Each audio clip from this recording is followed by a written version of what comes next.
the exciting conclusion of Church Secretary. Ah, there it is, just under the wire. Church office. Yes, hello. I was hoping you would call. Yes, that's fine. We all thank you. That's very sweet. I'll tell her, yes, of course. All right, then, goodbye. Who was it? That was Mr. P. Leslie Wickenstead, certified public accountant, calling to tell us that he has talked to his brother-in-law, who works at the IRS headquarters in Washington, and he assured me that this whole problem will be taken care of tomorrow morning. You mean... Yes, the church is saved. I just knew old Leslie wouldn't let us down when he knew we were in trouble. So is he the anonymous benefactor? Nancy, there is a sanctity between the soul of the troubled pilgrim and the servant of God with whom he seeks You're counsel pulling that... a Pastor Nelson on me, aren't you? Yep. Hello there. Do you have a little red-headed boy who likes to put his head between the railings of the narthex? Oh, no, not again. Every year. Yeah, well, I thought it was a pretty strange tradition myself. Bye, Elsie.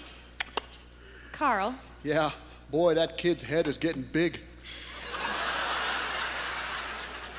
Carl, see this? This is a note that was delivered here in 1952. Oh, yeah, I remember it.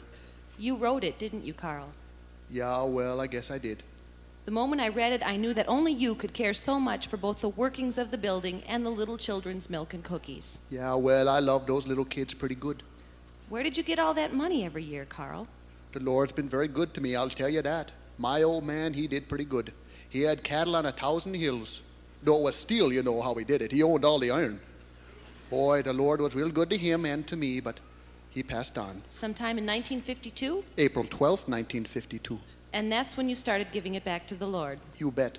I don't really give it, though. I just put it back where it came from. See, there really is no person giving it. It's from the Lord. Carl, you must be terribly wealthy. The Lord has been very good.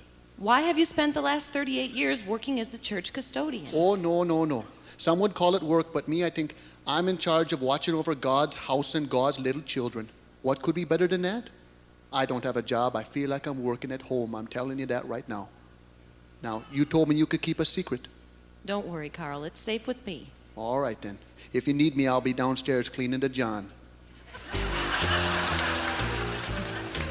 Later, after the service was over and after most of the congregation had gone home, I sat in my office and watched this little man, who was probably the richest man I had ever known, cleaning up soiled wrappers and chocolate fingerprints that were left by the children of the church. It seemed a fitting parallel to the Easter story, I thought. Pastor Nelson was right. Wealthy is a relative term in the kingdom of God. All of us on the church staff hope you had a blessed Easter, and I do especially. I'm the church secretary.